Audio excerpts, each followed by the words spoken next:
ومن أحسن قولا ممن دعا إلى الله وعمل صالحا وقال إنني من المسلمين.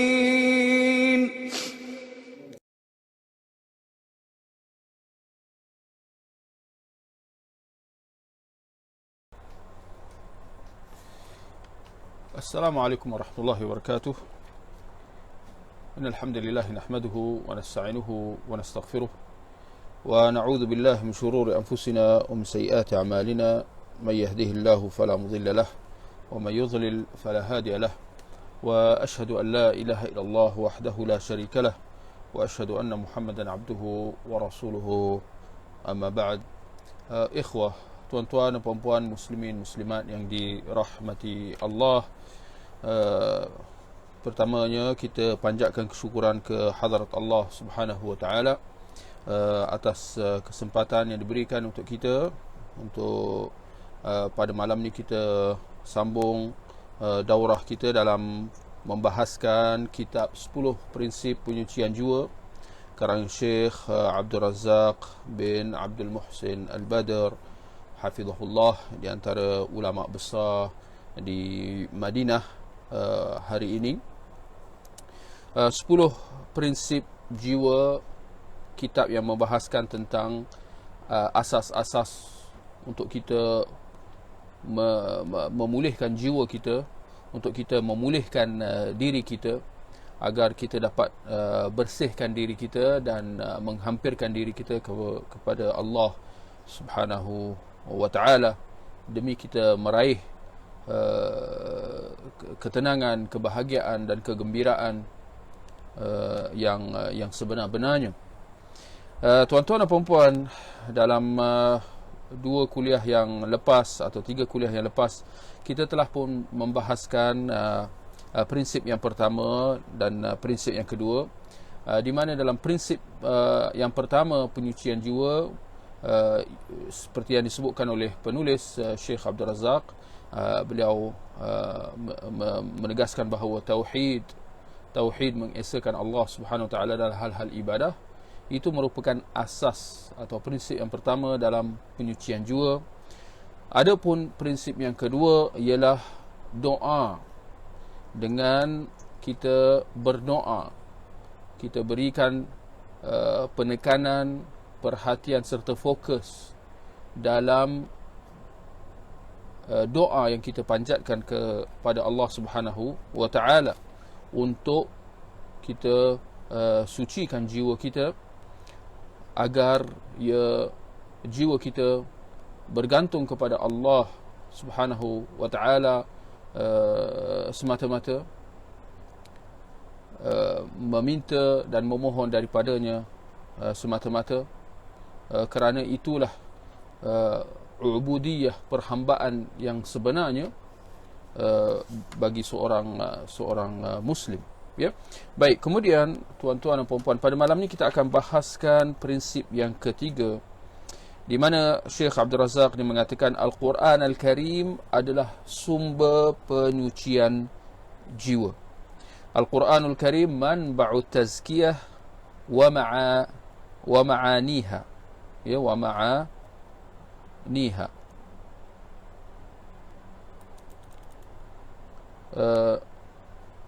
Wa ma'inuha, ya, Al-Quranul Karim manba'u tazkiyah wa ma'inuha.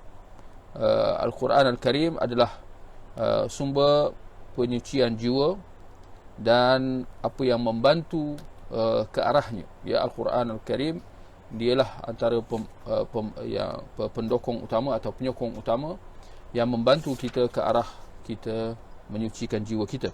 Baik, kemudian boleh untuk para ikhwah, tuan-tuan dan puan-puan yang mengikuti perbahasan kitab ini dengan menggunakan kitab terjemahan yang digunakan, ya,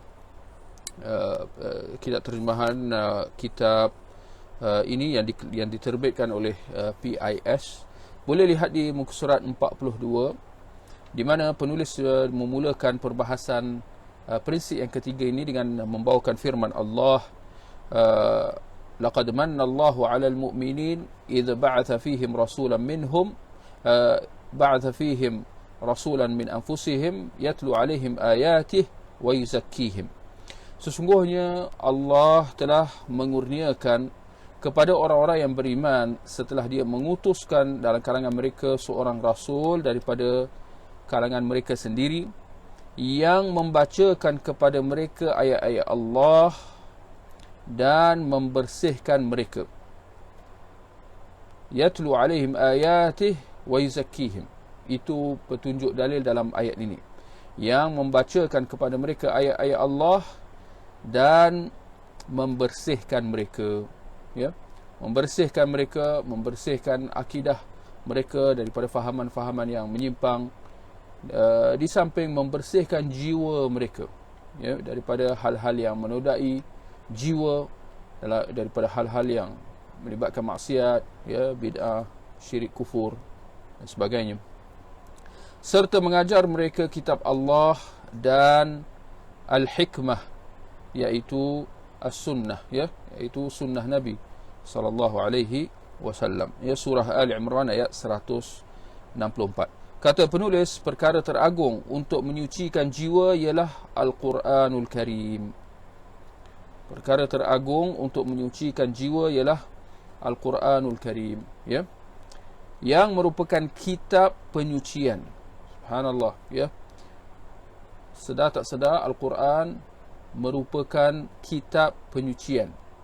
Yani kitab untuk menyucikan kita, menyucikan manusia, untuk membersihkan manusia, membersihkan jiwa mereka, membersihkan amalan-amalan mereka, membersihkan keyakinan dan i'tikad mereka. Al-Quran Al-Karim yang merupakan kitab penyucian, asas dan sumbernya, ya, Al-Quran merupakan asas serta sumber penyucian jiwa kita. Seperti mana yang kita sedia maklum bahawa Al-Quran di samping As-Sunnah merupakan dua sumber utama dalam Islam. Maka secara tidak langsungnya kedua-dua Al-Quran, ya, dan As-Sunnah merupakan sumber penyucian jiwa kita. Sesiapa yang menginginkan penyucian untuk jiwanya, maka hendaklah dia mencarinya di dalam Al-Quran, di dalam kitab Allah Azza wa Jal. Kata Ibn Abbas, semoga Allah meridai mereka berdua, Allah telah menjamin sesiapa yang mengikuti Al-Quran bahawa dia tidak akan sesat di dunia mahupun celaka di akhirat. Kemudian Ibn Abbas dia membacakan firman Allah, faman ittaba'a hudaya fala yadhillu wala yashqa. Maka sesiapa yang mengikuti petunjukku, petunjuk Allah, nescaya dia tidak akan sesat dan dia tidak pula akan menderita azab sengsara. Jadi petunjuk dalilnya di mana? Dalam ayat yang dibacakan itu dalam surah Taha ayat 123. Maka sesiapa yang mengikuti petunjukku, nescaya dia tidak akan sesat. Di mana petunjuk Allah? Di manakah petunjuk Allah? Apakah yang dimaksudkan dalam ayat ini? Maka siapa yang mengikuti petunjukku, ya, jawapannya tidak lain dan tidak bukan petunjuk Allah ialah Al-Quran. Kerana Al-Quran ialah kalamullah, kitab, buku panduan, ya. Dzalikal kitabu la raiba fih, ya, seperti mana dalam surah Al-Baqarah, hudan lil muttaqin, ya. Demikian adalah kitab Al-Quran yang tiada keraguan padanya, dia menjadi petunjuk buat orang-orang yang bertakwa. Jadi Allah kata dalam ayat ini, ya, barang siapa yang mengikuti petunjukku, nescaya dia tidak akan sesat. Dia tidak akan sesat secara amnya dan jiwanya secara khasnya, ya. Jiwa kita tidak akan sesat, jiwa kita tidak akan terkapai-kapai dalam kegelapan dan kekeliruan dan kecelaruan sekiranya kita mengikuti panduan Al-Quran. Sekiranya kita mengikuti panduan Al-Quran di samping As-Sunnah, ya. Kemudian penulis dia membawakan pula firman Allah dalam surah Yunus ayat 57. Allah berfirman, ya ayuhan nas qad ja'atkum mau'izatun min rabbikum wa shifaa'un lima fis sudur wa hudan wa rahmatun lil mu'minin, ya, atau wa hudan wa rahmatan. Mungkin boleh disemak, minta sesiapa yang kalau ada yang ada Quran di depan boleh semak surah Yunus ayat 57, ya, minta tunggu sekejap, ya. Surah Yunus ayat 57. Okey, betul. Ya, afwan. Wa shifaa'un lima fis sudur wa hudan wa rahmatun lil mu'minin. Ya. Wahai umat manusia, sesungguhnya telah datang kepada kamu Al-Quran yang menjadi nasihat pengajaran daripada Tuhan kamu. Al-Quran, nasihat pengajaran serta petunjuk daripada Allah, dan yang menjadi penawar bagi penyakit-penyakit batin yang ada di dalam dada kamu, dan juga menjadi hidayah petunjuk untuk keselamatan serta membawa rahmat bagi orang-orang yang beriman, ya. Apakah yang menjadi penawar bagi penyakit-penyakit batin, yang menjadi hidayah petunjuk untuk keselamatan, untuk kita selamat di dunia dan akhirat, serta yang membawa rahmat buat orang-orang yang beriman? Apakah ia? Tidak lain dan tidak bukan Al-Quran, seperti mana yang Allah tegaskan dalam ayat ini, surah Yunus ayat 57. Jadi Al-Quran, dia merupakan nasihat pengajaran, dia merupakan penawar bagi penyakit-penyakit batin. Apa agaknya penyakit-penyakit batin? Ya, kita kata tidak lain dan tidak bukan kekeliruan, kecelaruan, hati yang gundah gelana, hati yang tidak tenteram, jiwa yang meronta-ronta, jiwa yang merasa sempit. Ini semua penyakit-penyakit jiwa yang sering sahaja diabaikan. Ya, percaya atau tidak, seperti yang kita dah sebut di awal mukaddimah perbahasan kitab ni dalam kuliah-kuliah yang lepas, bahawa manusia secara amnya sering dia boleh memahami maslahat-maslahat zahirnya, maslahat-maslahat jasmaninya, tetapi sering sahaja manusia mengabaikan maslahat-maslahat batinnya, ya.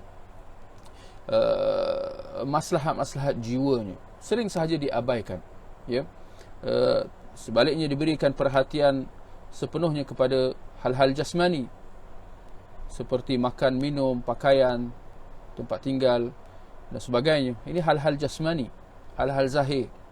Adapun hal-hal batin, hal-hal yang melibatkan kerohanian, yang melibatkan jiwa, sering sahaja diabaikan. Sedangkan sama ada kita beri perhatian atau kita abaikan, jiwa itu dia perlu kepada perhatian. Dia perlu kepada perhatian. Jiwa perlu kepada penjagaan. Tinggal lagi sama ada kita memberi perhatian kepadanya atau tidak, kita menjaganya atau tidak, ya. Maka jika kita memberi perhatian kepadanya, soalan seterusnya, dengan apa kita menjaganya, ya. Dengan apa kita memelihara jiwa kita.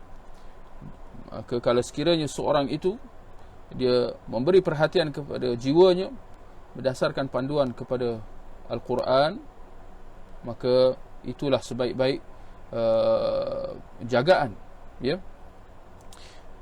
Jadi nak kata bahawa barang siapa antaranya lah, kita kata berdasarkan kesimpulan daripada ayat yang kita baca sekarang ni, surah Yunus ayat 57. Wahai manusia, sungguh telah datang kepada kamu Al-Quran yang menjadi nasihat pengajaran daripada Tuhan kamu. Al-Quran sebagai nasihat pengajaran yang menjadi penawar bagi penyakit-penyakit batin yang ada di dalam dada kamu. Apa penyakit batin yang ada di dalam dada kamu? Maknanya hati jantung, tempat letaknya jiwa kita, ya. Dan juga menjadi hidayah petunjuk untuk keselamatan serta membawa rahmat. Boleh kita simpulkan daripada ayat ini bahawa mereka yang mengabaikan petunjuk Al-Quran, ya, petunjuk Al-Quran dan As-Sunnah secara amnya, tapi Ya, kita nak fokuskan kepada Al-Quran di sini. Ya, dalam perbahasan ini kita nak fokuskan kepada Al-Quran secara khasnya. Barang siapa yang mengabaikan petunjuk Al-Quran, maka jangan terkejut kalau sekiranya jiwanya akan berhadapan dengan pelbagai penyakit. Sama ada disedar atau tidak, itu satu perkara yang lain. Sama ada kita sedar atau tidak jiwa kita ada penyakit, itu satu perkara yang lain. Tak semestinya kita sedar baru dia ada. Tak, barangkali jiwa kita berpenyakit tanpa kita sedar. Bukankah sering sahaja kita mendengar seorang itu dia mengalami masalah kesihatan bertahun-tahun tanpa dia tak rasa pun. Seperti mana macam-macam lah penyakit sekarang kita dengar, penyakit kanser, macam-macam lah, ya. Tahu-tahu dia punya, ya, penyakit kanser dia tu, penyakit barah dia tu dah sampai ke peringkat yang serius dan seumpamanya lah, ya. Kemudian dikatakan kepadanya kalau dia telah berjaya mengesan penyakit itu di peringkat awal, nescaya dia dapat kebarangkalian untuk dia selamatkan dirinya lebih cerah berbanding kalau dia, ya, nak memulakan proses pemulihan ketika keadaan sudah melarat dan sebagainya. Itu lebih susah. Jadi itu bukan suatu yang pelik. Maka demikianlah dengan hati jiwa kita. Sama ada kita sedar, sama ada seorang itu dia memberikan perhatiannya kepada jiwanya atau tidak, sama ada dia sedar atau tidak jiwanya sedang meronta-ronta dengan masalah-masalah yang dihadapinya. Antaranya apa yang boleh kita senaraikan di sini, ya, tentang penyakit-penyakit jiwa yang kita dah sebutkan secara am di awal tadi, ya, iaitu jiwa yang tidak tenteram, jiwa yang meronta-ronta, jiwa yang merasa tersepit, ya. Barangkali dari segi zahir dia ada segala kemudahan, dia ada segala kekayaan, tetapi jiwanya sebaliknya. Jiwanya merasa sempit, jiwanya merasa tak cukup, ya. Jiwanya tertanya-tanya tentang apa tujuan dia untuk hidup. Buat apa dia buat ni, buat tu, buat apa dia sibuk-sibuk, ya, bekerja, buat apa dia sibuk-sibuk, ya, menjalani kehidupan seharian dan sebagainya. Jiwanya meronta-ronta, menginginkan, mengharapkan pengisian, mengharapkan jawapan-jawapan. Sekiranya masalah-masalah ini diatasi, persoalan-persoalan yang dibangkitkan, ya, dalam jiwa itu dijawab, ditangani, maka jiwa akan menjadi tenteram. Tetapi kalau sekiranya dibiarkan, maka ini semua kesudahannya akan membarah, ya. Seperti yang kadang-kadang kita sekarang dengar, ya. Dan lagi-lagi dalam semenjak 2 menjak ni, dalam beberapa hari ni, saya lihat di dada akhbar, seperti yang kita sedia maklum sekarang ni, ya, negara berdepan dengan cabaran COVID-19, penyakit coronavirus ini, yang mana antara kesannya yang kita sekarang mula dengar, ya, telah disebutkan di awal lagi, berbulan-bulan yang sudah perkara ini sudah dibangkitkan, tetapi mungkin masyarakat tidak didedahkan tentangnya, iaitu antara cabaran masyarakat dalam berdepan dengan masalah COVID-19 sekarang ni ialah masalah jiwa. Ramai sahaja sekarang yang mengadu tak tenteram, yang mengadu jiwa, menghadapi masalah jiwa, orang kata, hari ini dengan segala macam tekanan akibat penularan wabak ini. Barangkali mereka terlalu obses dengan penyakit COVID-19 ini, sehingga mereka jadi tak tenteram, jadi tak keruan. Mereka jadi takut secara berlebih-lebihan. Barangkali sampai takut nak keluar rumah, takut nak jumpa orang misalnya.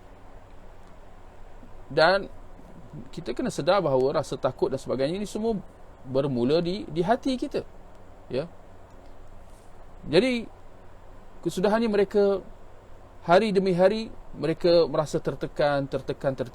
Dan barangkali mereka menghadapi kesukaran di tempat kerja. Dengan kalau yang terlibat dengan perniagaan, mungkin perniagaan kurang memberansangkan, keuntungan semakin tipis dan seumpamanya. Macam-macam cabaran. Mungkin ada yang terpisah dari keluarga, tak dapat nak pulang ke rumah akibat lockdown dan sebagainya lah. Jadi kesudahannya jiwa mereka berdepan dengan stres, tekanan perasaan. Dan ada yang sampai mengalami kemurungan. Apa artinya kemurungan? Kemurungan maknanya dalam bahasa Inggeris disebut depression. Dan ini adalah di antara penyakit-penyakit jiwa yang sedang kita baca sekarang ni. Benda ni serius, benda ni real, bukan sekadar bahan bacaan, bukan sekadar teori semata-mata. Tidak, dia adalah suatu perkara yang serius. Tinggal lagi sama ada kita memahaminya dengan baik atau tidak. Dan kalau kita sudah faham, maka kita kena ambil tindakan susulan. Dan itulah seperti yang saya sebut tadi, semenjak 2 menjak ni kita mendengar ada kes-kes bunuh diri.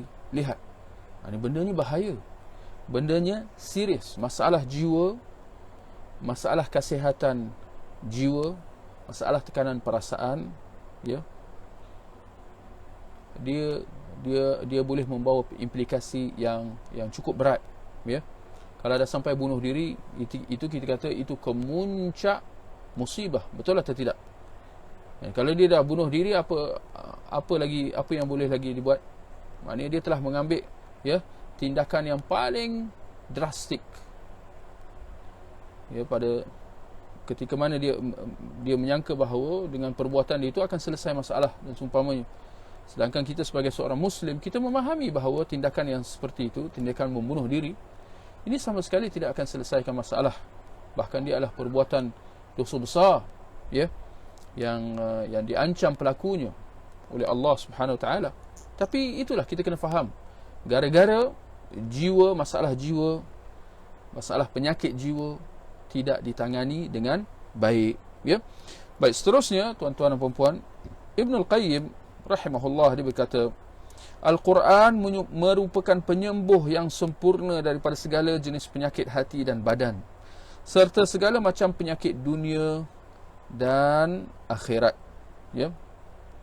Al-Quran merupakan penyembuh yang sempurna. Subhanallah, sama ada kita sedar atau tidak. Dan boleh saya sebutkan di sini duka citanya, sebahagian kaum muslimin pada hari ini, mereka semakin menjauh daripada Al-Quran. Mereka semakin menjauh daripada Al-Quran. Bagaimana? Antaranya dengan mereka tidak lagi membaca Al-Quran. Al-Quran diletakkan di atas rak di rumah atau di masjid atau surau, tetapi tiada sesiapa yang menyentuhnya, tiada sesiapa yang membukanya, apatah lagi membacanya. Dan ini adalah satu perkara yang serius. Ini adalah satu bagi seorang Muslim. Kalau seorang Muslim tidak lagi, atau kalau sekiranya seorang Muslim itu dia mengabaikan Al-Quran, itu satu perkara yang serius. Ini daripada sudut agama, dari sudut syariat.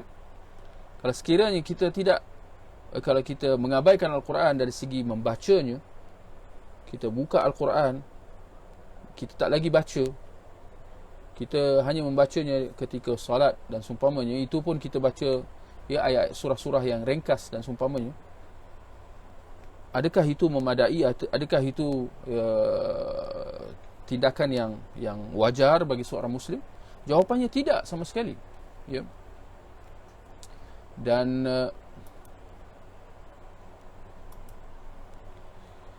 Dan ada sebuah ayat Al-Quran dalam surah Al-Furqan ayat 30. Allah berfirman, wa qala ar-rasulu ya rabbi inna qaumi ittakhadhu hadzal qur'ana mahjura. Dan berkatalah Rasul, wahai Tuhanku, sesungguhnya kaumku telah meminggirkan Al-Quran ini. Sesungguhnya kaumku telah meminggirkan Al-Quran ini. Ya. Yani tidak diberikan perhatian, tidak diberikan fokus kepadanya seperti mana yang sepatutnya. Dan hal ini apa yang Allah sebutkan dalam surah Al-Furqan ayat 30 ni, pada hari ini kalau kita lihat memang banyak berlaku dalam kalangan masyarakat apabila mereka tidak lagi membuka Al-Quran, tidak lagi membaca Al-Quran, tidak lagi mendengar Al-Quran, tidak lagi menghayati Al-Quran, ya. Sedangkan antara kelebihan Al-Quran itu ialah dia penyembuh yang sempurna daripada segala jenis penyakit. Maka tak heran tuan-tuan, dengan perkembangan yang kita telah sebutkan tadi, maka tak heran kalau kita dapati dalam kalangan masyarakat macam-macam masalah yang kita lihat. Manusia yang bergelumang dalam hal-hal dunia, kejar hal-hal dunia, bekerja siang malam kerana dunia, bertelagah, bercakaran antara mereka, berlumba-lumba antara mereka, saling menjatuhkan antara satu sama lain kerana dunia, dan segala macam penyakit cinta dunia, takut mati, ya, cinta dunia, sanggup menggadaikan agama kerana dunia, sebagainya, ya, bergulumangnya sebahagian manusia dalam hal-hal riba, ya, mahu mengaut kekayaan dengan segala apa juga cara, ya. Lalu dengan segala kekayaan yang ada, tempat rumah, kenderaan dan sebagainya, mereka masih lagi merasa bahawa mereka apa yang ada tidak cukup dan sebagainya. Ini semua antara penyakit-penyakit hati yang kita kena faham. Seterusnya penulis dia menyebutkan pula firman Allah, alladzina atainahumul kitaba yatlunahu haqqa tilawatih ulaika yu'minuna bih. Orang-orang yang kami berikan kitab kepada mereka sedang mereka membacanya dengan sebenar-benar bacaan, mereka itulah orang-orang yang beriman kepadanya. Orang-orang yang kami berikan kitab kepada mereka sedangkan mereka membacanya dengan sebenar-benar bacaan. Ini dalam surah Al-Baqarah ayat 121. Orang-orang yang kami berikan kitab kepada mereka, kami berikan Al-Quran, kami turunkan Al-Quran kepada mereka. Siapakah yang dimaksudkan di sini secara khasnya? Yang dimaksudkan di sini ialah para sahabat secara khasnya. Maka tak heranlah Allah kata mereka membacanya dengan sebenar-benar bacaan. Ya, itulah kelebihan, itulah kemuliaan, antara sebab kemuliaan para sahabat. Ketika mana Al-Quran diturunkan kepada mereka, dibacakan kepada mereka oleh Rasulullah sallallahu alaihi wasallam, mereka membaca Al-Quran itu dengan sebenar-benar bacaan, dengan menghayatinya, dengan menghayati isi maknanya. Kerana itu Allah kata mereka itulah orang-orang yang beriman kepadanya. Ini satu pengiktirafan daripada Allah bahawa para sahabat adalah golongan yang beriman, ya. Dan itu adalah satu pujian yang cukup istimewa. Maka kata penulis Syekh Abdul Razak hafizahullah, pembacaan Alkitab, yakni Al-Quran, dengan sebenar-benar bacaan dilakukan dengan membaca, menghafal, memahami, tadabbur, yakni menghayati, dan beramal dengannya sebagaimana yang ditafsirkan oleh para sahabat dan tabi'in. Ini kita kena faham, tuan-tuan. Bila disebut membaca Al-Quran dengan sebenar-benar bacaan, apa maksudnya? Maksud di sini pertamanya secara dasarnya maknanya bukan sekadar membaca. Sebab disebut, Allah kata dalam ayat tadi, atainahumul kitab yatlunahu haqqa tilawatih. Mereka membacanya dengan sebenar-benar bacaan. Jadi Allah tak kata mereka membacanya sahaja semata-mata. Sebaliknya Allah kata mereka membacanya dengan sebenar-benar bacaan. Tinggal lagi di sini yang kita kena faham, apa maksud membaca Al-Quran dengan sebenar-benar bacaan, ya? Jelas dia bukan sekadar membaca. Maka kita jelaskan di sini ya. Maka penulis dia menjelaskan membaca Al-Quran dengan sebenar-benar bacaan maknanya yang pertama membaca. Kenalah baca Al-Quran. Kemudian menghafal. Subhanallah. Menghafal Al-Quran. Sebab memang kita sedia, insya-Allah kita sedia maklum, Al-Quran antaranya diperintahkan atas kita untuk menghafalnya. Ya, bukan sekadar membaca. Membaca, menghafal, memahaminya, cuba faham apa isi ayat-ayat Al-Quran. Cuba faham maksud setiap ayat itu, maksud setiap perkataan itu. Maknanya memahami maksud literalnya. Di samping tadabbur, menghayati. Apa artinya menghayati di sini? Maknanya cuba memahami maksud-maksud yang tersirat di sebaliknya. Bukan sekadar terjemahan. Sebaliknya kita nak lihat tafsir dia pula. Terjemahan maknanya alih bahasa je lah. Ya?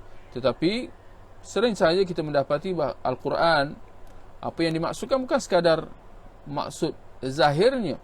Ya? Seperti mana dalam banyak contoh. Ya? Seperti mana perkataan solat sebenarnya.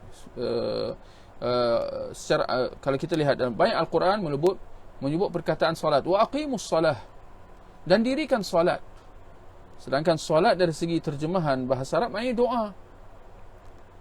Itu terjemahan. Kalau kita memahami perkataan solat dengan erti doa, betul atau tidak?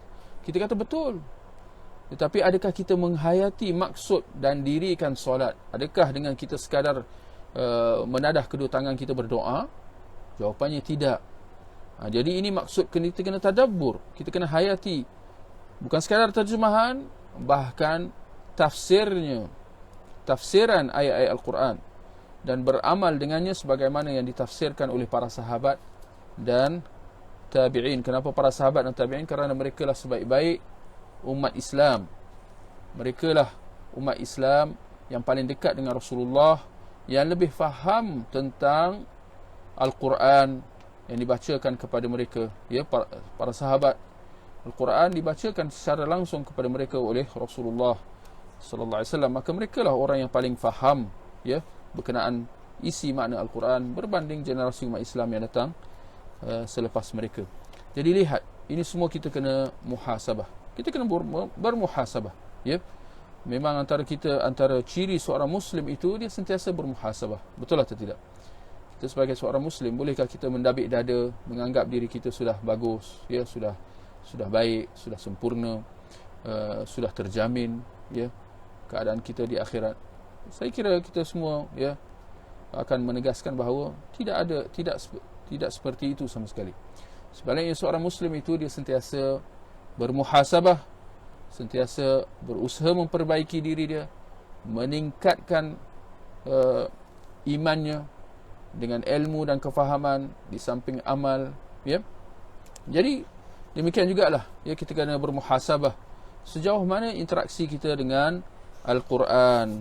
Jadi kita kena tanya bahawa bila kali terakhir kita baca Al-Quran, dan setakat mana hafalan kita? Berapa hafalan kita? Adakah kita masih lagi sekadar, ya, ditakut lama baca ayat-ayat surah-surah lazim, ya? Kita hafal Al-Fatihah, kita baca ayat-ayat pendek, ya, qul a'udzu birabbin nas, qul a'udzu bil falaq, qul huwallahu ahad. Hanya surah-surah yang pendek, ya, itu pun beberapa 10, 15 ayat, 15 surah yang terakhir dalam Al-Quran. Kalau begitu, wajarlah kita tingkatkan lagi, ya. Itu satu. Kemudian sejauh mana kita memahami ayat Al-Quran. Dan saya faham kita sebagai bangsa bukan Arab, ya, bangsa Ajam, memang memahami bahasa Arab itu satu cabaran. Tetapi insya-Allah kita sedia maklum bahawa dunia itu memang cabaran. Dunia itu memang ujian. Jadi antara ujian yang Allah datangkan kepada kita di dunia ni adalah antaranya ialah kita tidak berbahasa Arab. Kita tak bercakap bahasa Arab. Jadi memang Al-Quran itu memang, ya, itu bukan dalam bahasa kita, maka memang mungkin kita banyak yang kita tak faham lah, ya, ayat-ayat Al-Quran tu. Jadi di sini persoalan, adakah di sini bererti bahawa kita hanya ya, berpuluk tubuh dan membiarkan keadaan begitu sahaja dengan memberikan alasan bahawa kita tak faham dan begitu? Jawapannya tidaklah, ya. Kita kena ambil inisiatif, usahalah, ya. Seperti mana dalam ada pepatah mengatakan perjalanan 1000 kilometer bermula dengan langkah yang pertama. Jadi tak salah untuk kita ambil, ya, langkah-langkah awal, sekalipun kita sedar bahawa perjalanannya penuh ranjau dan penuh ranjau dan duri, ya. Tapi tak salah untuk kita, ya, berikhtiar. Kemudian kita nak tadabbur, ya, dan beramal dengan isi kandungan Al-Quran, yang mana ini tidak dinafikan bahawa ini perlu kepada ilmu. Ini perlu kepada kita menuntut ilmu. Kita kena belajar, ya. Antaranya dengan, ya, kita menghadiri kuliah, ya, bertalaqi dan seumpamanya. Baik, tuan-tuan dan puan-puan, seterusnya kata Ibn Mas'ud, Abdullah bin Mas'ud radhiyallahu anhu, dahulu seseorang dalam kalangan kami apabila dia mempelajari 10 ayat Al-Quran, dia tidak akan berpindah kepada ayat lain sehinggalah dia mengetahui maknanya dan beramal dengannya. Ini diistilahkan sebagai athar yang diriwayatkan oleh Imam Ahmad, ya, dan yang lain, ya. Baik, lihat ciri para sahabat. Dan inilah antara sebab mengapa para sahabat dimuliakan oleh Allah Subhanahu wa taala. Dia mengatakan, Ibn Mas'ud kata, dahulu seorang daripada kalangan kami, maknanya daripada kalangan sahabat, apabila mempelajari 10 ayat Al-Quran, 10 ayat Al-Quran, bukan satu surah, 10 ayat, dia tidak akan berpindah kepada ayat lain, maknanya dia tidak akan pergi ke ayat yang seterusnya, membaca dan menghafalnya, melainkan setelah dia memahami 10 ayat yang pertama itu, bukan itu saja, dan sedaya upaya beramal dengan isi makna 10 ayat yang pertama itu. Ya, subhanallah, ya. Lihat betapa gigihnya para sahabat, betapa bersungguh-sungguh para sahabat. Membaca Al-Quran, kata penulis, tanpa memahami maknanya atau beramal dengan apa yang terkandung di dalamnya, tidak dikira sebagai bacaan yang sebenar-benarnya. Jadi ini kita kena fahamlah, ya. Kalau kita sekadar baca tanpa faham makna, tanpa beramal dengan apa isi kandungannya, apatah lagi kita baca dan kita beramal dengan apa yang menyelisihinya, itu tidak dikira sebagai membaca Al-Quran dengan sebenar-benarnya, ya. Sebab itu barangkali pada hari ini kita dapati ramai sahaja qurra, diistilahkan qurra, qari, pembaca Al-Quran. Tetapi itu satu perkara. Tinggal lagi sama ada dia memahami apa yang dibaca, satu, yang kedua dia beramal dengan isi kandungan ayat-ayat Al-Quran itu, ya. Sebab itulah Al-Fudail bin Iyad rahimahullah berkata, sesungguhnya Al-Quran turun untuk diamalkan, lalu orang ramai hanya menjadikan bacaannya sebagai amalan semata-mata. Lalu orang ramai hanya menjadikan bacaannya sebagai amalan. Lalu orang ramai menjadikan bacaannya itu sebagai amalannya. Saya ingat boleh dibetulkan terjemahan itu sikit, ya. Lalu orang ramai menjadikan bacaannya itu sebagai amalannya, ya. Apa maksudnya? Al-Fudail bin Iyad ini di antara ulama salaf dahulu, dia menegaskan apabila, ya, dia melihat kekeliruan dalam hal ini. Dia kata sesungguhnya Al-Quran diturunkan untuk diamalkan. Maksudnya Al-Quran tidak diturunkan untuk kita jadikan sebagai perhiasan, bukan untuk kita sekadar kita isi rak-rak buku kita, ya. Al-Quran diturunkan untuk diamalkan dengan isi maknanya. Tetapi dia kata, lalu orang ramai menjadikan bacaannya itu sebagai amalannya. Ini apa yang berlaku pada zaman Al-Fudail ialah sebahagian kaum muslimin membaca Al-Quran dan setakat itu sajalah. Lalu mereka menganggap itulah dia tuntutan untuk beramal dengan isi Al-Quran, iaitu dengan sekadar membacanya saja. Sedangkan kita kata sekadar membaca Al-Quran tanpa menghayati isi maknanya dan beramal dengannya, itu satu yang tidak wajar sama sekali. Ya, hampir sahaja perbuatan yang sedemikian akan menyebabkan Al-Quran menjadi hujah atas kita. Kerana Al-Quran di antara dua, tuan-tuan. Al-Quran sama ada menjadi hujah bagi kita atau dia menjadi hujah atas kita. Jika kita membaca Al-Quran dan beramal dengan apa yang sejajarnya, maka Al-Quran akan menjadi hujah untuk kita, bagi kita.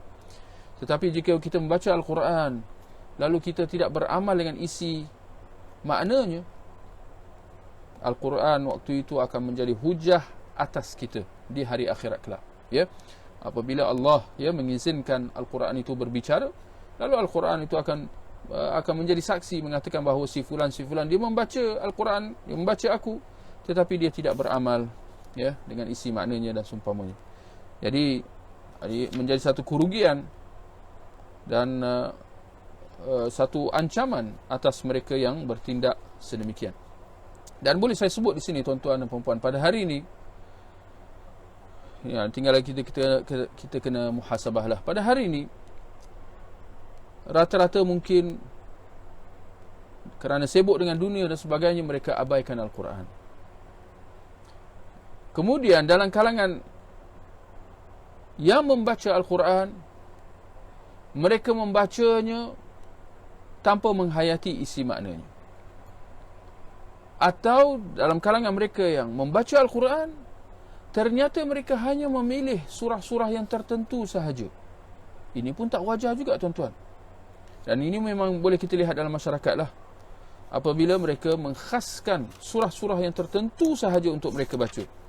Seperti mana membaca surah Yasin, membaca surah As-Sajdah. Jadi ayat ini saja yang dibaca, surah-surah ini sahaja yang dibaca. Apa jadi dengan surah-surah yang lain? Itu kita kata seperti mana dalam ayat Al-Quran yang kita baca tadi, surah Furqan ayat 30. Dan Rasul berkata kepada Tuhannya, sesungguh kaumku telah meminggirkan Al-Quran. Jadi perbuatan kita tidak membaca Al-Quran, dia diistilahkan sebagai meminggirkan Al-Quran. Demikian juga kalau kita hanya membaca surah-surah yang tertentu sahaja, itu pun diistilahkan sebagai meminggirkan Al-Quran. Jadi di sini kita kena tepuk dada kita, tanya iman.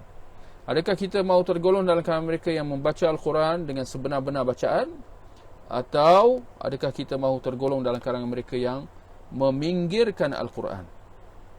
Adapun para sahabat, mereka tergolong dalam golongan yang pertama, yang membaca Al-Quran dan membacanya dengan sebenar-benar bacaan.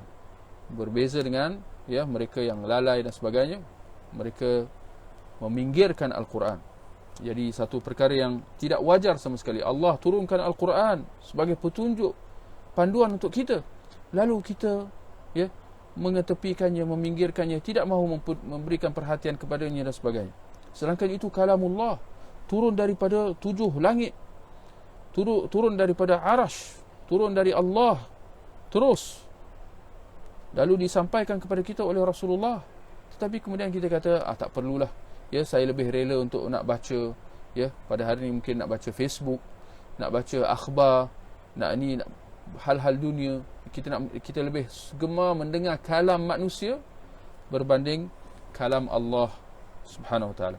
Maka tak heranlah kesudahannya jiwa kita menerima kesan buruknya.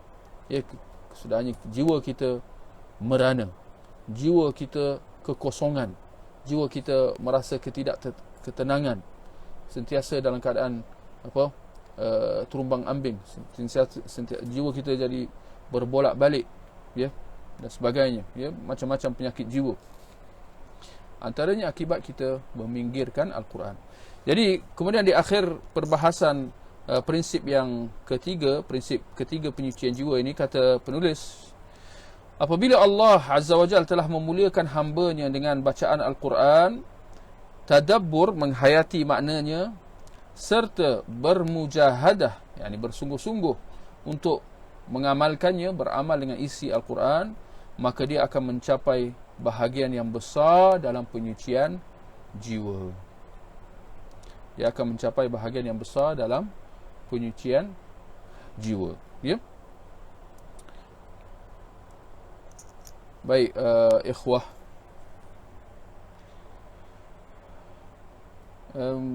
Di sini ada yang bertanya.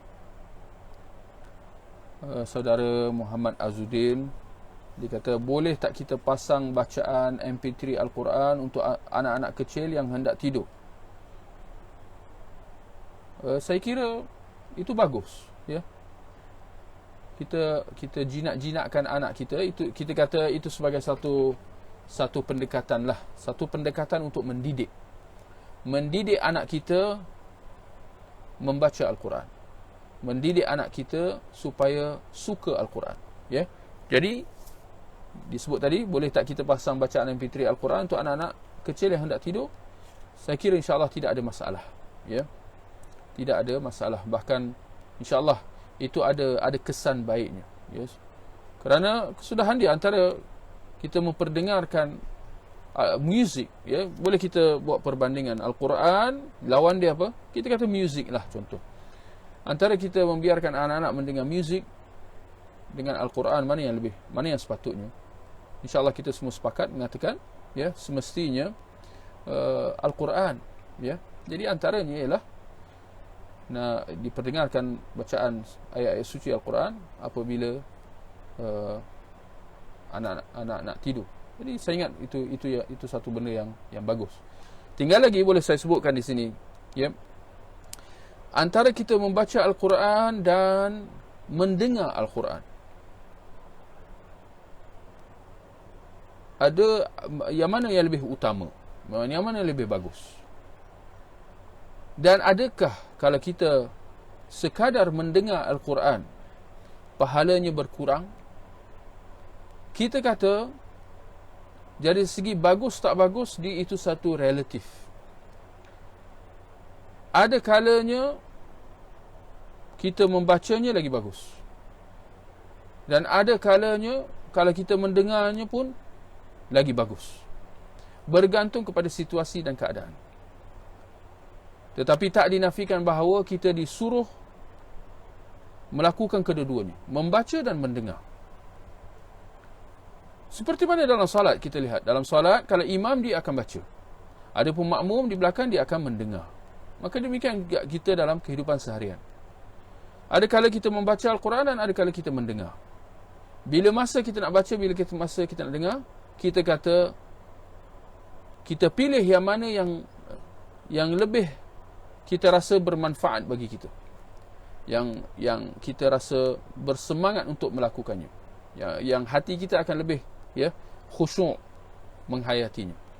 Kalau kita rasa kalau kita baca lebih bagus, maka kita baca. Kalau kita rasa kita mendengar itu lebih khusyuk dan seumpamanya, maka kita baca. Maka kita mendengar, ya.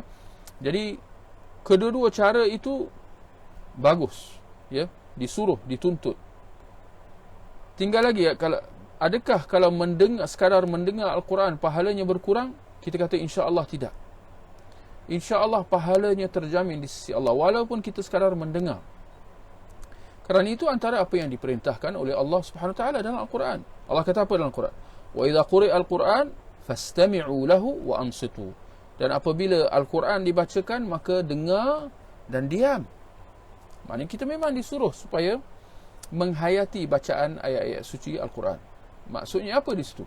Maksudnya ada kebaikan di sebaliknya. Di samping pahala, di samping faedah-faedah, ya, di mana kita akan dapat melunturkan jiwa kita. Ya, biasa, insya-Allah, biasa tak kalau kita dengar Al-Quran, hati kita kita dengar, ya, kita dengar bacaan ayat suci Al-Quran daripada, ya, pembaca Al-Quran yang suara-suara sedap lah kita kata. Banyaklah, saya ingat tuan-tuan, lagi-lagi dengan ada, ya, kemudahan internet dan sebagainya, memang kita banyak boleh jumpa pembaca Al-Quran yang suara-suara mereka sedap, macam-macam. Ya, ada suara tinggi, suara rendah, ada muda, ada tua. Tinggal lagi masing-masing dengan selera masing-masing lah, ya. Kita pilihlah mana yang sesuai dengan kita, yang mana yang kita suka. Kemudian kalau kita mendengar bacaan ayat suci Al-Quran, hati kita rasa khusyuk tak? Ya. Hati kita rasa tenang tak? Ya. Hati kita rasa orang kata apa? Rasa dekat tak dengan Allah Subhanahu Wa Taala? Ya. Sepatutnya begitulah, ya, sepatutnya begitu, ya. Tinggal lagi, ya, biasa-biasakanlah, ya, kerana Al-Quran, ya, dia adalah ubat penawar bagi jiwa-jiwa manusia, ya. Adakah membaca Al-Quran tanpa tajwid yang betul berdosa? Ya, sekiranya disengajakan. Jika kita membaca Al-Quran tanpa tajwid, di dalam bahasa Arab disebut lahan, ya, yang disebut tak betul, baca tak betul, ini dipanggil lahan. Memang itu satu yang ditegah, yang dilarang, ya. Seperti mana kalau huruf ha disebut sebagai ha, ya, huruf alif, a, ya, ditukar-tukarlah, ya, bunyi huruf-huruf tu bertukar-tukar. Ini dalam bahasa Arab disebut sebagai lahan. Memang satu yang ditegah, dilarang. Tinggal lagi sengaja atau tidak. Sengaja atau tidak baca Al-Quran dengan cara yang tak betul. Kalau sengaja, itu yang berdosa. Adapun kalau kita dah berusaha untuk membaca Al-Quran dengan sebaiknya, tetapi mana taknya kita ni, lidah kita bukan lidah bahasa Arab. Memanglah kita adalah lahan-lahannya, adalah salah-salah sebutnya. Tapi kalau kita dah berusaha dan benda tu kita tak sengaja, tidak ada dosa, insya-Allah, ya. Seperti kerana Allah Subhanahu Wa Taala, seperti yang Allah sebut dalam Al-Quran, la yukallifullahu nafsan illa wus'aha. Allah tak membebankan seorang itu kecuali dengan apa yang dia mampu. Kalau itulah yang dimampu dalam membaca Al-Quran, maka apakan daya, itu yang dimampu, ya. Dan bukan semua orang boleh baca Al-Quran dengan lancar, dengan bagus, dengan tajwid, makhraj, dengan lunak, dengan bacaan sedapnya dan sebagainya. Itu bukan semua orang boleh buat, ya. Tinggal lagi masing-masing dengan keupayaan dan kemampuan masing-masing, ya. Kemudian ada yang bertanya, Ustaz, bagaimana pula mereka yang mengumandangkan bacaan Al-Quran kepada pesakit yang dirasuk, yang kononnya syaitan akan lari? Ya, ini dipanggil ruqyah. Ini dipanggil ruqyah, ya. Kalau ada yang dikena kerasukan, ya, pertamanya ada atau tidak manusia dirasuk oleh syaitan? Jawapannya adalah. Itu benda tu benar, ya. Benda itu benar, ya, bahawa manusia boleh dirasuk oleh syaitan. Ya, kerana seperti yang Allah seperti mana yang Nabi sabdakan, inna syaitan yajri bil insani majrad dam. Sesungguhnya syaitan, dia boleh masuk dalam badan manusia kita ni, dia boleh bergerak dalam badan manusia seperti mana mengalirnya darah dalam tubuh badan kita. Jadi syaitan memang boleh, ya, meresap masuk dalam tubuh badan kita. Tinggal lagi dia nak kacau tak nak kacau, ya. Itu semua dengan kuasa dan izin Allah. Dan dia boleh kacau, ya, jika diizinkan oleh Allah. Macam mana kita nak mengubatinya? Kerana itu memang satu penyakit, ya, diganggu oleh syaitan. Satu masalah, ya, satu penyakit. Jawapannya tidak lain dan tidak bukan dengan ruqyah, bacaan ayat-ayat suci Al-Quran. Ya, tidak lebih daripada itu. Di dalam nak merawat pesakit yang diganggu oleh syaitan, penawarnya hanya satu saja, dengan melalui bacaan ayat suci, ayat Al-Quran, ya. Ada yang bertanya, Assalamualaikum warahmatullahi wabarakatuh. Waalaikumsalam warahmatullahi. Macam mana jika kita buat kerja-kerja rumah sambil buka MP3 Al-Quran, tapi kita tidak memberi perhatian padanya sebab sambil-sambil buat kerja rumah, boleh ke Ustaz?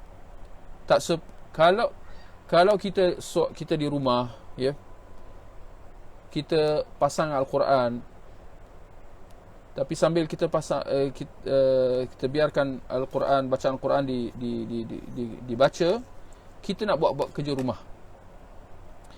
Tinggal lagi kita dapat dengar atau tidak, itu persoalan. Kalau sambil kita buat kerja dan kita boleh dengar, kita mendengar baca Al-Quran tu dan kita menghayatinya sedikit sebanyak. Maklumlah bila kita nak buat kerja, ya, nak beri perhatian sepenuhnya, itu sukar, ya. Tapi kita merasakan ada kelebihan, ada faedah apabila kita buat macam tu, ya, walaupun sambil-sambil kita buat kerja. Selagi mana kita dapat berikan perhatian sedikit sebanyak kepada bacaan Al-Quran tu, maknanya jangan sampai kita tak dengar sama sekali, sampai tahap kita tak boleh tak memberi perhatian kepada bacaan Al-Quran tu sama sekali. Maka waktu itu kita kena tutuplah, ya, bacaan Al-Quran tersebut. Itu satu. Yang kedua, kita kena ingat, ya, ini antara adab-adab lah, adab-adab apabila bacaan Al-Quran, bacaan ayat suci Al-Quran dibacakan, ya, ayat suci Al-Quran dibacakan. Jangan sampai kita mengganggu orang lain, ya.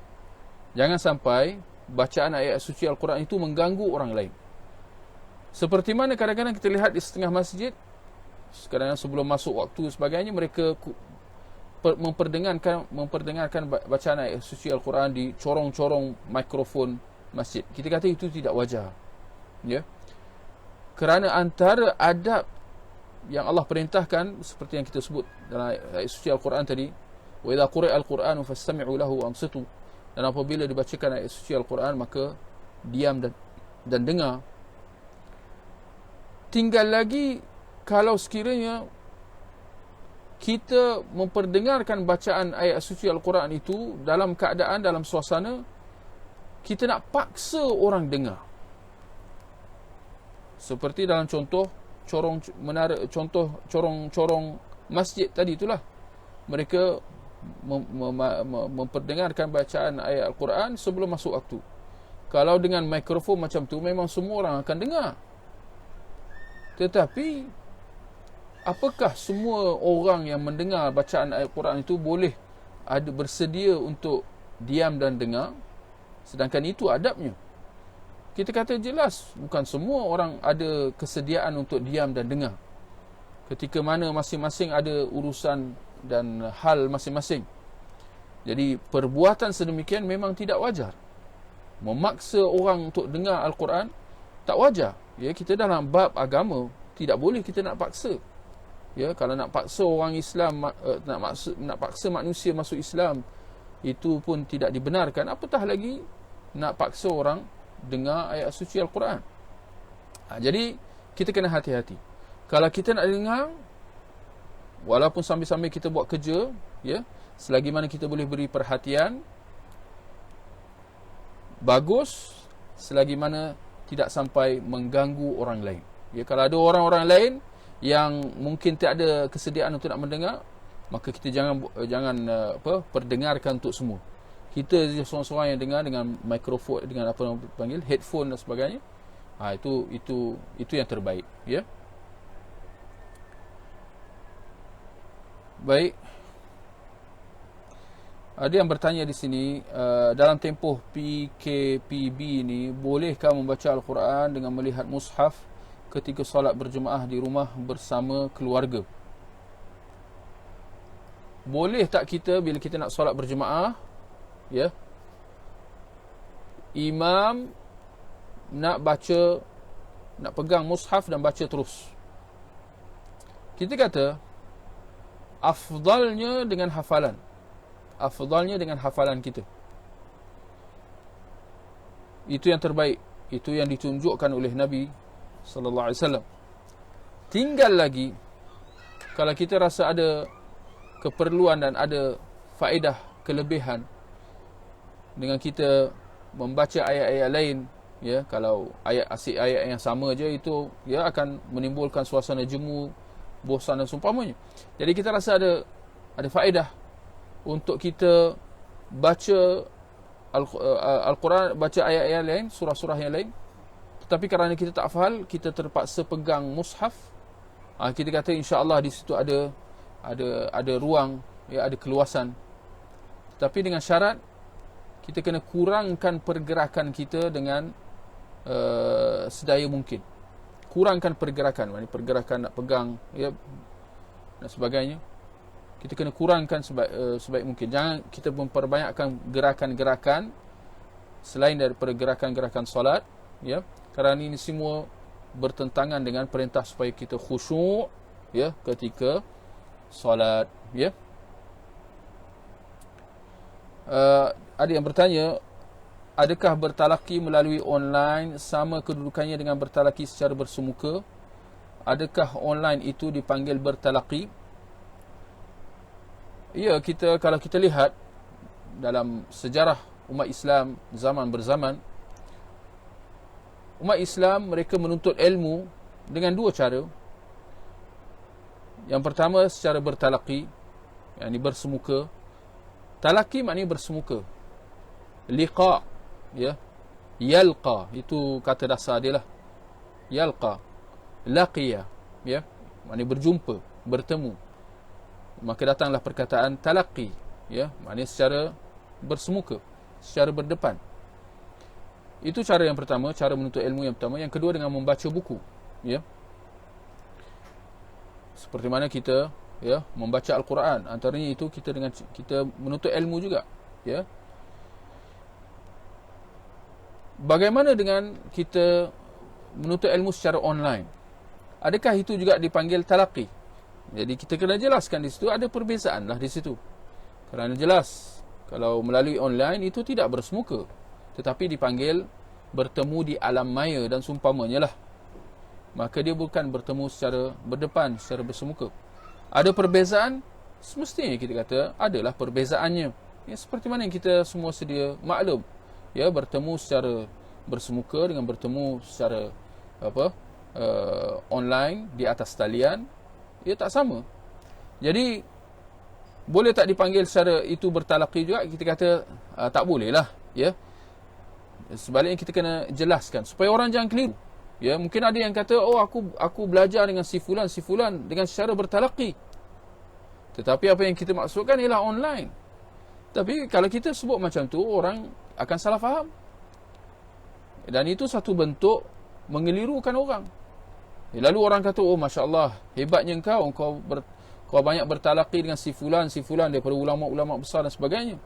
Sedangkan yang kita maksudkan secara online semuanya, ya. Jadi itu perkataan-perkataan macam tu jelas perkataan-perkataan yang sama-sama yang boleh timbul salah faham, ya. Maka kalau kita nak kata bertalaqi secara online, itu istilah-istilah yang boleh kita gunakanlah, ya. Saya belajar secara online, dan seumpamanya, ya. Kerana nak kata talaqi mungkin tak tepat juga, ya. Kerana kadang-kadang tak bersemuka pun, ya. Mungkin si guru tak nampak pun kita dan sebagainya. Macam mana kita nak kata itu talaqi? Jadi kita kata kita belajar secara online, secara atas talian dan seumpamanya. Itu lebih tepatlah, ya. Apa hukum memasang ayat Al-Quran di kedai makan dalam dengan suara yang agak kuat? Saya kira tidak sesuai, ya. Ini seperti dalam contoh masjid-masjid, ya, memainkan bacaan-bacaan Al-Quran di corong-corong masjid, di corong-corong, ya, menara masjid sebelum masuk waktu. Kita dah sebut tadi, ini semua tidak wajar, ya. Kenapa? Kerana ini akan menimbulkan kesulitan kepada orang-orang di sekeliling. Kerana dari segi adabnya, apabila bacaan Al-Quran dibacakan, maka hendaklah kita diam dan dengar. Sedangkan bukan semua orang ada kesediaan dan kemampuan untuk berbuat sedemikian. Ya, masing-masing ada urusan masing-masing. mana pula kita boleh nak paksa orang, ya, lagi-lagi di kedai makan dan sebagainya. Ya, orang-orang sibuk di kedai makan, orang nak pergi makan, mungkin ada nak bual-bual sebagainya. Sedangkan kalau tuan kedai dia pasang ayat Al-Quran, jelas itu akan menimbulkan kesulitan kepada orang-orang yang datang, ya. Baik, saya ingat soalan yang terakhir lah, ya.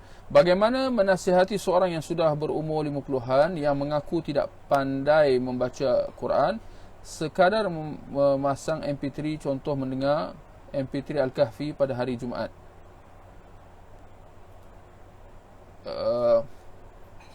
Dia kena ada kesedaran. Kalau dia mendakwa sedemikian, ya, orang yang sudah berumur mendakwa bahawa dia tidak pandai baca Al-Quran, maka dia memilih untuk sekadar mendengar Al-Quran, itu kalau dia dah mendakwa macam tu, kita tak boleh nak paksa orang, ya. Seperti mana kita tak boleh nak paksa orang belajar, demikian juga kita tak boleh nak paksa orang belajar baca Al-Quran.